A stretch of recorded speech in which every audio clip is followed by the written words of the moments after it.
I thought this conversation was going to be just about finances, but nope, it wasn't. I had Will Young here, and it was a really great conversation because he blends mindset mastery with practical financial insight. And he talks about stocks and he talks about how to invest and how to come at conversations and how he helps his clients. And it was really an in depth conversation. I truly enjoyed this. I thought, okay, we're going to talk a little bit about finances and stocks. No, it went deeper than that. It was excellent. I really enjoyed this conversation. I think you will too. And I think this might be someone that you may want to work with. So stay till the end so that you can make sure you get all of his contact info because it is well worth it. Okay. Especially if you are trying to really figure out how it is that you want to do investments so that you can retire and do the things that you want to do in your life and explore the things that you've been wanting to explore for so long. All right, guys, go ahead and watch.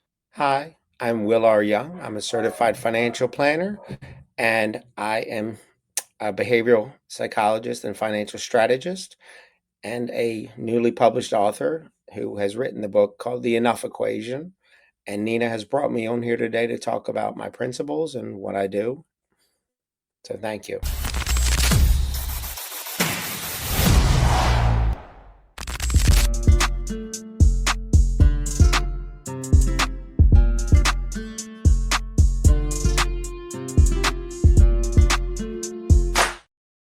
What's up, y'all? This is Nina Perez, and this is Straight Talk, no sugar added. So today I got someone for you. Just love the guy. Had a great conversation with him when we met.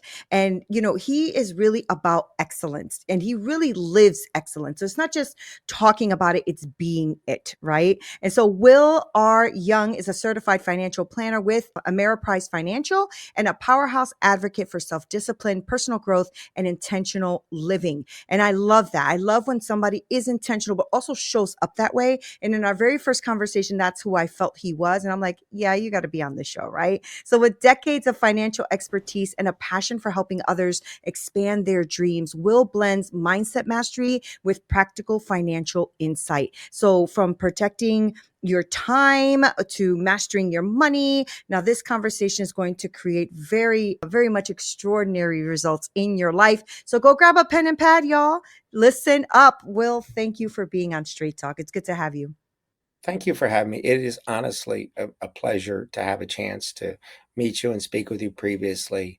Uh, Being around other growth minded people is really how you build a strong community. Mm, And I can tell you have the community where you give people straight talk. I say there's two types. There's nice people and kind people. You want to be kind, meaning you want to tell people the truth.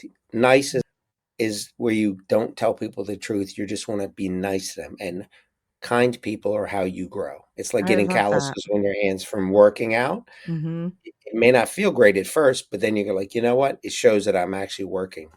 I love that, right? Because that is so true. The difference between being nice and being kind, and I tell people that all the time because I'm like, I'm very kind. I care about people and what they're going through, and but I'm also going to tell you the truth because I care about you. And some people think that sometimes that's a little too much. Like, oh, whoa, yeah, that's harsh. I'm like, is it harsh or is it true? If So and I got that from you the first time we met. Like you're a straight talker, right? And I but you're doing it in a way because you're trying to elevate people's thinking. And that's what I liked about when we first met. I'm like, well, it's very interesting. I gotta have him on the show. So Will, well, tell us a little more about you too. I want to know more about you. Like, what were you doing before all of this stuff? Like before you became the guru? Who is Will?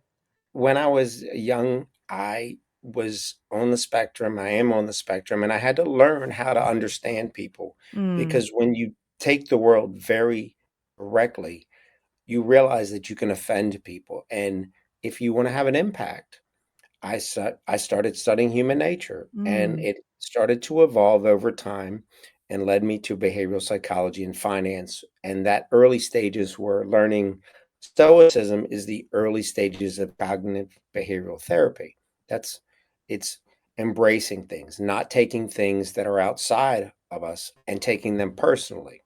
right. And the very major component is the dichotomy of control. If it's in your control, embrace it. If it's not in your control, let it go because you can't do anything. It's like getting mad So at the true. rain. I mean, there's nothing I can do about it, but I can carry Right. an umbrella. Yeah. That's true, right? That is the part that you can control. Correct. And when, when we first started talking too, you're like very passionate about excellence. And that was clear. Right? That was clear in our Yes. conversation, right? Where did that come from though? Where did you get that mindset from? Right. I mean, that comes from somewhere, right? And it started shaping your finance and your leadership and your career. So where did that mindset come from to have this excellence? Since I was a little boy, essentially, I would hear people say things, and then I would go back and fact check them 3 months, 6 months, 9 months, and I You would fact check realized them? That is so I funny. did. I would do it with sports, politics, and finance, and I Oh, realized the hard ones. Oh God. Okay. how yeah, they would say, "I'm gonna do this," and I'd be like, "You didn't do it," or "You predicted the last 10 games," or "You said that this person wouldn't be good." And, it's with drafts, it's with people predicting the economy, the Mhm, jobs mhm, reports, and I started going, "Wow, no, they're not right very often."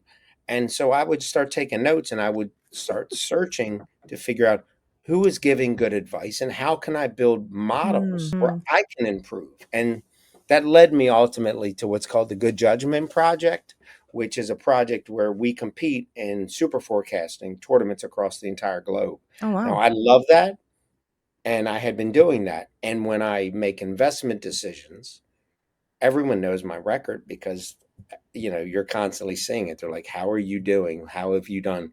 And so I started tracking that stuff, and I learned very few people want to be tracked, want to be checked, Mhm, and mhm, I wanna be checked. I want mhm, to compete, and ultimately, I had to learn a lot about human nature so that you don't upset people mhm. and you can lead people because oftentimes people will say, "Oh, I think this is gonna happen," and you have to come at them in a way that asks questions where you're being compassionate rather than accusatory. So Right, there's a right. lot of layers to this. The Mhm. illusion, which Voltaire talks about, when you shatter it, it doesn't make friends unless you do it in the right manner. That's true. That's true. Right. It's chipping away slowly at whatever that illusion is that they have. It's interesting because you said, when I was younger, I used to have to fact check them. And that's true. I think a lot of people, and I'm part of that, like sometimes we just talk to talk. Right? Or Yes. talk to just hear ourselves talk. And when somebody challenges you or brings something up that maybe is different than the view that you're having, it does challenge you. It, And I like to be challenged. So there's a lot of times where I'm like, I didn't see it that way. I got to sit with that for a second because that is completely different than what I believed. Right. And so yeah, that's interesting. You must like seeing that or that light bulb moment go off. Do you like doing that? I do. And Yeah. it's called the elaboration likelihood model. And you want to get people down a central route where they're Mm. actually thinking about this rather than just telling you about it. Mhm, mhm. And that's where what you just said in 30 minutes or 40 minutes or whatever conversation you have with somebody, you want to get into really nutrient dense information. And to do that, you have to ask questions, but you have to ask questions in a way that is friendly. Right. You listen for a claim, you repeat Yep. the claim back to them, and then you clarify definitions. Your definition for courage or Yes. or Mhm, or strength is different. Some people's strength is inner strength, other people's physical strength. mhm, But they're both right. mhm. And once people kind of talk about that, then you start to realize we share a lot more commonalities than people realize. Yeah. And that's what got me into all of these different psychological things such as behavioral psychology and finance is Right.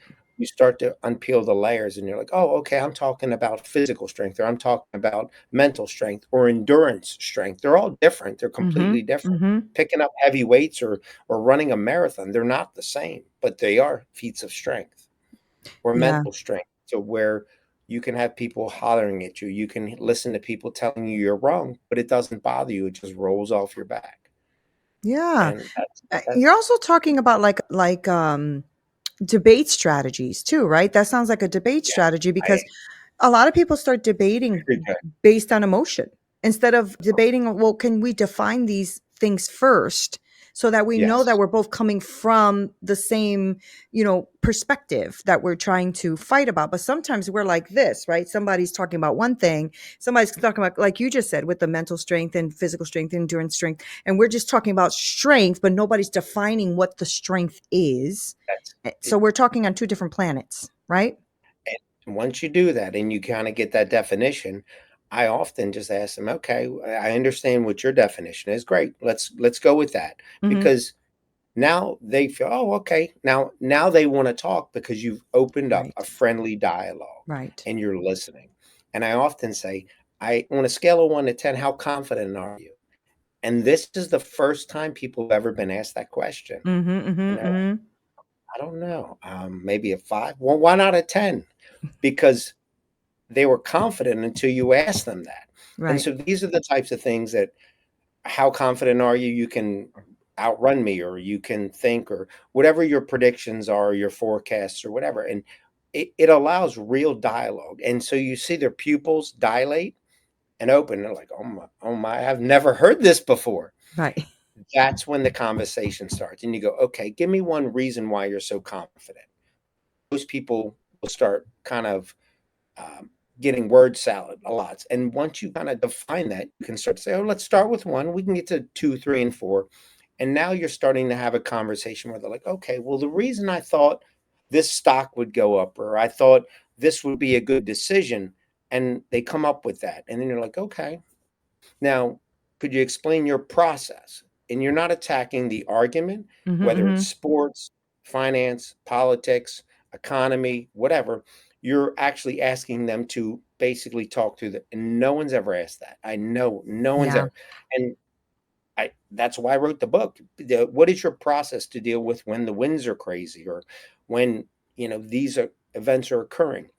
And have a thoughtful, deliberate process. Not attack other people, but figure out your process, your internal citadel of process. Hmm. And when you do that, now people start to realize, oh, he's asking me a question, or she's asking me a question that I've never asked myself.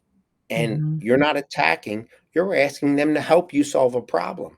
And you go from attacking them to, okay, let's work together. And when you see that, you actually have people change in front of you. Yeah. And Yeah. yeah, Does that ever happen to you? Does that has anybody done that with you? Like asked you a question that made you, whoa, I never asked myself that question. Has that ever happened to you? early on, but I think I've had all these questions and mental models in my head, and I've been unpacking them all my life. So when someone says it, I'm like, that's a great question. Let me write this down.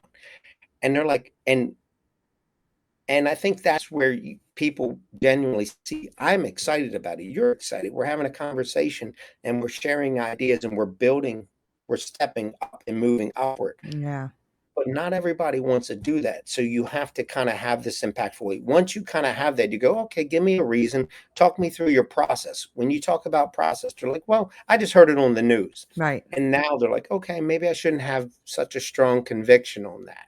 Mhm, mhm, And then you mhm. have ultimately get to, could you explain the process you use for accuracy? Because with stocks, they're like, people might have inherited a stock, or they might have something and they have a really high opinion of it. And I know the psychology is it's an endowment. You inherited something, and so where you grow up. My dad worked for NCR, so if he gave me that stock, I would have an intrinsic value to be like, oh, it means so much to me. Right. But IBM could be that stock because people worked for IBM, or they worked for Apple, or they worked for whatever. And so these are the types of things when people start thinking, you start getting them to relax, Mhm, because mhm. now they don't feel you're accusatory, you're listening to them. And that's when they start to realize, I don't know as much, or maybe I need to rethink, why am I getting up and doing this, or why am I listening to this, or why am I doing these activities? And that's really when the conversations begin and you actually connect with people, because you're Yeah. emotionally connecting, you're not attacking. And that's with anything in life, is there's these 7-step process I use, and it builds a genuine emotional connection. And that's how we all connect emotionally. We don't connect on many things, we connect on our values. Yeah. Yeah. Yeah, I love that, right? And I was reading, I think it was in your bio, and you were quoting Jesse Livermore, right? Is that right? Yes, that And you is true. talked about the right side and the right side of the Mhm. market. And I wanted to maybe have you break us down, like, what does that mean for for like this everyday person trying to build the wealth? Because some of us don't really know, right? It's not like we grew up with this. We have no emotional attachment because we haven't had it, right? Yes. So, can you explain that or break that down for us? Like, what does it mean to the everyday person trying to build wealth, being on the right side or talking about the right side? Investing is very challenging. It's a Mhm. mental challenge, and we hear other people, and we kinda get a little bit of, "My friends are talking about this stock, this company," Mhm. and we often jump in, and again, if it's Bitcoin or it's Tesla, these are big buzzwords, and so people jump in, and if it goes up, you're like, "Oh, I'm making money." But I try to ask people, "Let's sit down and really assess what are your goals? And then what are you trying to accomplish? And let's maybe name 10 companies you like because, you might like Spotify. Spotify is a company we all use, or you might like your Apple iPhone, but maybe you use On running shoes. You know what I mean? Mhm. Mhm. You get people to start thinking about what about clothing? Oh, I like to shop. I buy all my stuff at Target. Okay, well maybe that's a company. So you try to get people to kind of talk about what they do, Mm. and you start to uncover more than just one thing because success in the market is very challenging. Yeah. And I'm very good at what I do, but I realize I only win about 55% of my trades. But when they go up a lot. Yeah, yeah, yeah. Yeah, and a lot of people, like me, I'm not savvy in that. You know what? I've never Mhm. really had to have any investments or anything like that. Just didn't grow up with that, right? It was always Yes. just work hard, your 401k, whatever, whatever, right? Your annuity, whatever. Mhm. But when it comes like to any kind of like stocks or trading or anything, I just didn't really understand that world. I want to understand the world. I do. Yes. But I You don't understand it. And I know it's a challenge. I know it's a challenge, and especially for, I'm sure that there's people that are listening that are challenged by that as well, right? And I yes. I remember that I think it was in our first conversation, or maybe I read it in your bio, but you believe that mediocrity starts with small things, right? So can you Yes. share a time where a small discipline made the big difference in your life, right? Maybe it's something that we could take away, that we can start implementing. Yes. One of the most important things in all of life is letting go of things that aren't helpful. If you buy a stock or you make an investment or you bought a car that wasn't good, you have to be willing to walk away from that and That's take that as good. Yeah, learning that's to good. lose. Mhm. It's okay to lose. We all lose. And part of that is our ego is tied to, I made an investment. I Mhm. bought a car, Mhm. I bought a house, or I made an investment property, whatever it is, we tend to want to walk away with a win. But the sooner you walk away realizing, like, let's say you bought 5 Chick-fil-A franchises, hypothetically. Now, I know they're really hot, and I know they've done well, but it's possible you could have put one, and now the road that went around it has changed, and it's no longer successful. You might Mhm. have to close it and walk away because the traffic pattern changed, or they built a bridge around it, or by me, you heard about the Francis Scott Key Bridge collapsing about 2 Yeah. years ago. Yeah. There are businesses there that have just they're gone. Yeah. And so that is where you're like, "Okay, it's a loss," and you walk away from it and you reevaluate the decisions you made, and you don't know, it could be that, or it could be, I made an investment, I thought this road was gonna come through where I thought more houses would be developed here, and it doesn't, and the sooner you walk away from something when you realize it's not gonna pan out, Mhm. the better you will be at moving on in your life, and that's where a Mhm. lot of people, they don't wanna move on from a loss, Yeah, I was gonna and say that's good advice, Will. That's really good advice because I sometimes the world, if you're watching the world out there on YouTube and everything else, it's like just keep going, keep hustling, keep hanging on, and that causes a lot of angst, anxiety, and loss for a lot of people. But that's really smart, right? So it's basically evaluating the whole situation, and if it's not it doesn't make sense, then it doesn't make sense. Walk away from it. That's what you're saying, right? walk away sooner. Like, a lot of people Yeah. bought looked at a property, and in Florida, they might have gotten a condo, and a couple of them worked out, but then they're holding on to something that's never really worked out. and they're like, "I don't wanna lose money." I'm like, "Well, that's part of investing." And the Mhm. sooner you learn that lesson to walk away, you get that capital back. You might have less, but then you can put it somewhere else. And a lot of people don't wanna take a loss, but losing is part of life. You whether you play games, whether you make investments, and your ego, and this is where stoicism comes into play, you have to say, "I'm gonna make mistakes." Mhm. The sooner I understand I've made a mistake or I made a bad choice, maybe it has nothing to do with my choice, it's just the circumstances, you walk away.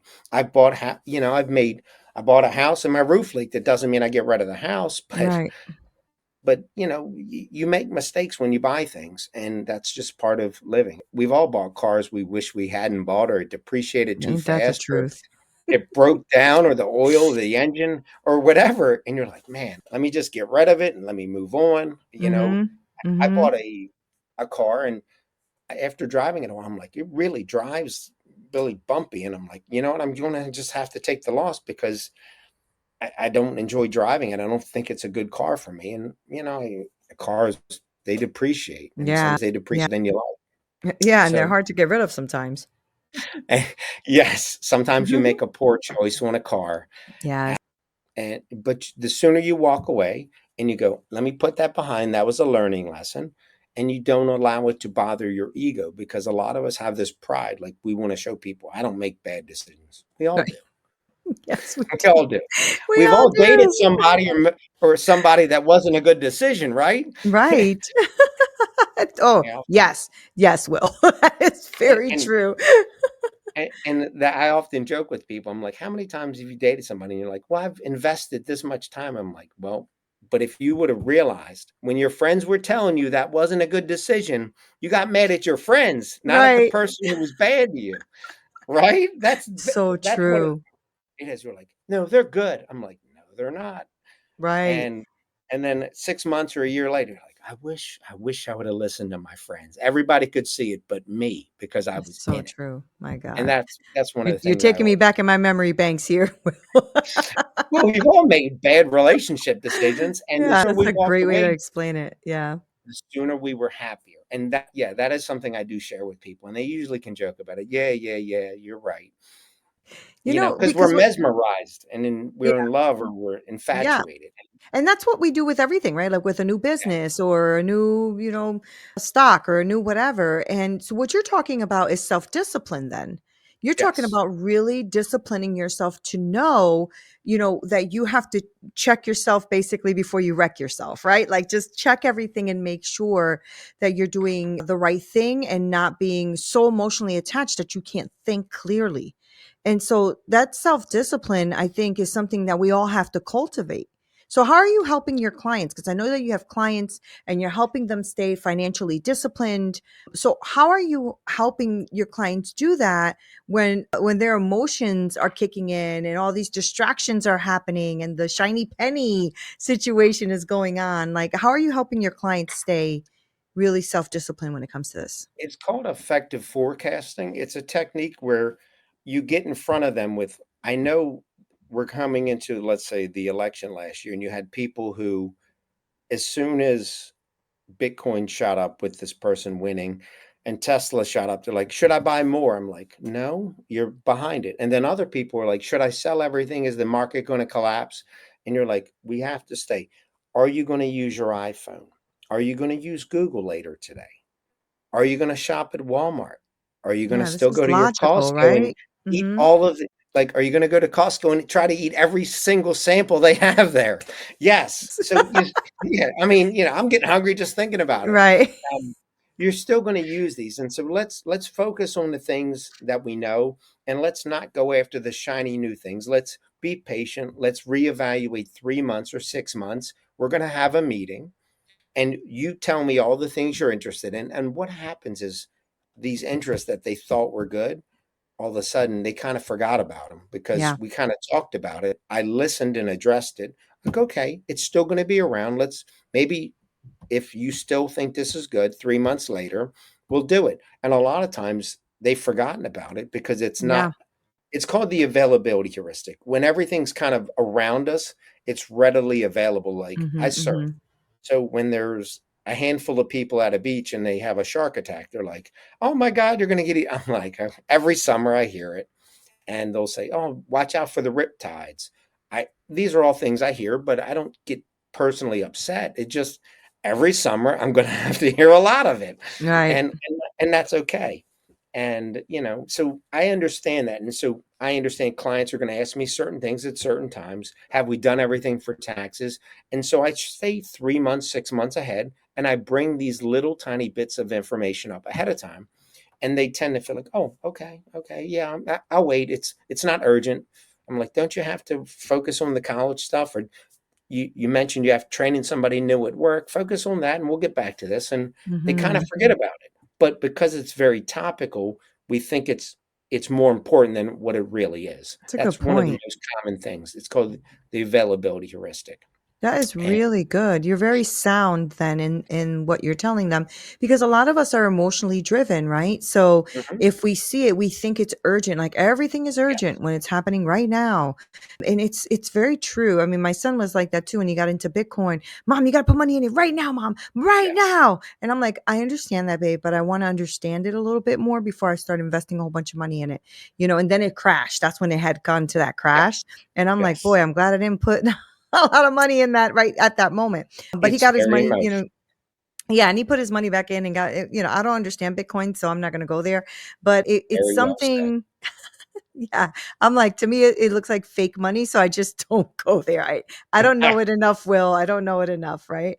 But it sounds like you are really working with your clients though, and you're helping them stay level-headed and really mindful about what they're doing and how they're going to invest their time and invest their money and all of that. So this is a little bit more of a personal question, but how are you protecting you? How are you protecting you, your energy, your mindset, and still giving all these people excellence, in their business, in their life, in their decisions?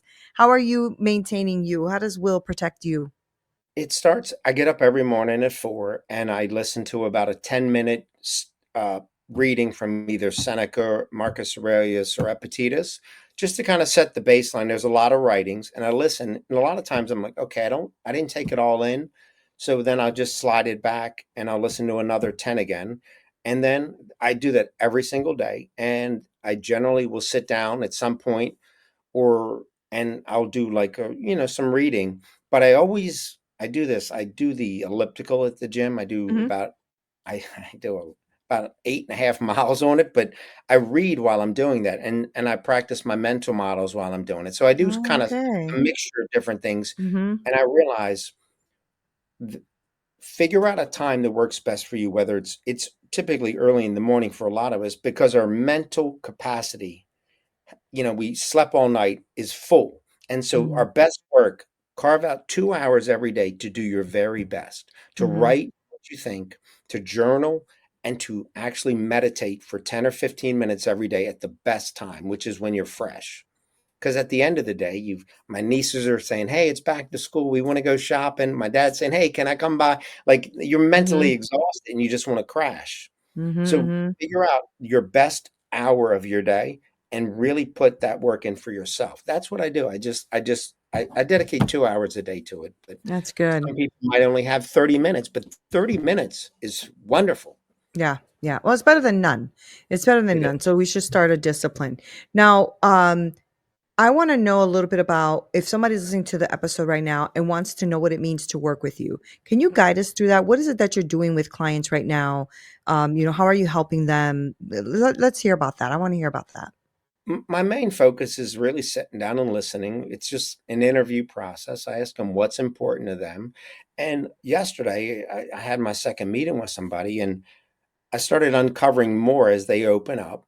And he's like, "Oh, well, I thought I had to do this." I'm like, "No, what you have to do is you have to just kind of talk through the different things you want in life. Okay, in 2 years, you want to do this." And as you start to write down things, I'm taking notes. I write it back to him. I say, "Can you read everything back to me?" And then when we have our next meeting, and he's like, "I didn't even realize some of the things I was saying." People often don't realize it Yeah. because my job is to be a mirror, take their stuff and hold it back to them, and they see it, and I kinda go through it with them, and they start to uncover more and more. It's like unpacking. You know what I Mhm, mean? mhm, Is mhm, just have mhm, to unpack slowly, and sometimes you're like, "Man, where did I put this? Where did I put that?" I've done that a million times mhm. because you're kinda ripping things out so fast.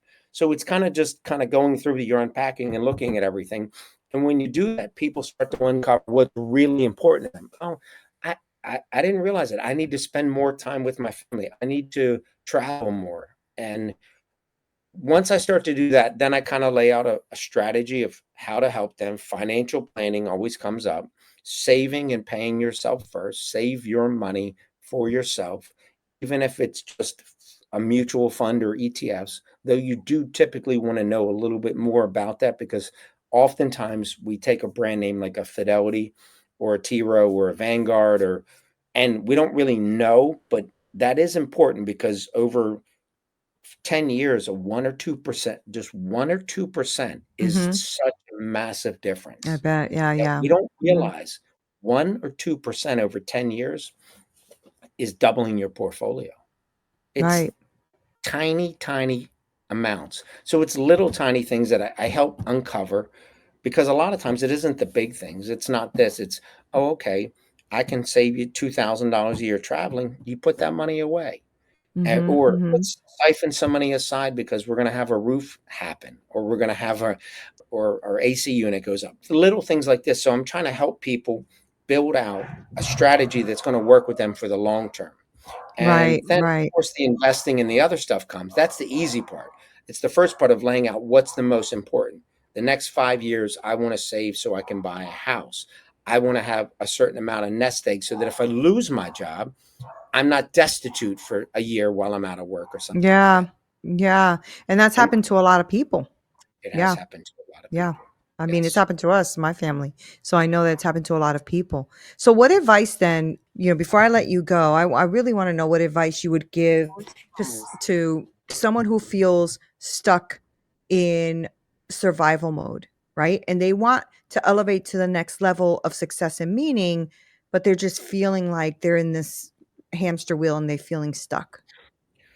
Well, I think a lot of us have felt that way. We look back and say, I haven't made any progress. But oftentimes you've made progress, but it's really you're looking too short term. So I think writing down your goals and revisiting those goals every 3 months. You don't want to do it every month because there's not a lot, but you'll Right. start to see incremental adjustments. And sometimes when you're going up, you slide down a little bit, not because you're not making progress, but because, a family member got sick. It all happens to us all.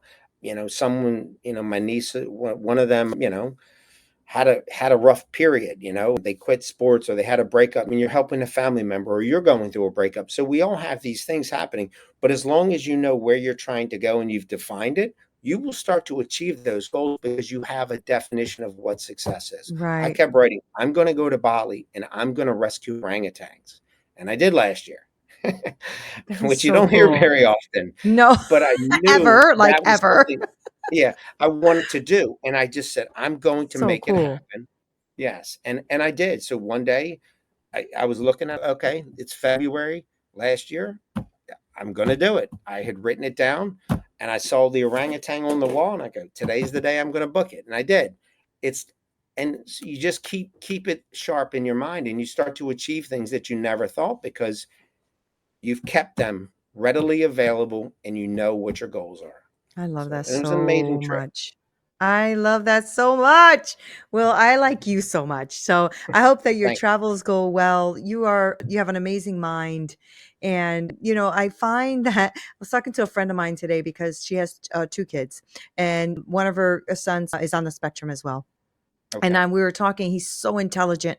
And I'm like, I don't think they're on the spectrum. I think we are. I think they're the geniuses and the right ones, and we're the ones that should be learning, because the way your minds work is just so beautiful and like really strategic, and almost. And I got a grandson as well who's on the spectrum, but the mind is just so beautiful and different, and It is and different. yeah, and they kind of like, but they push you out of your normalcy. They push you out of that, and I love that. So, Will, thank you for spending time with me on Straight Talk. Thank you. and in my audience.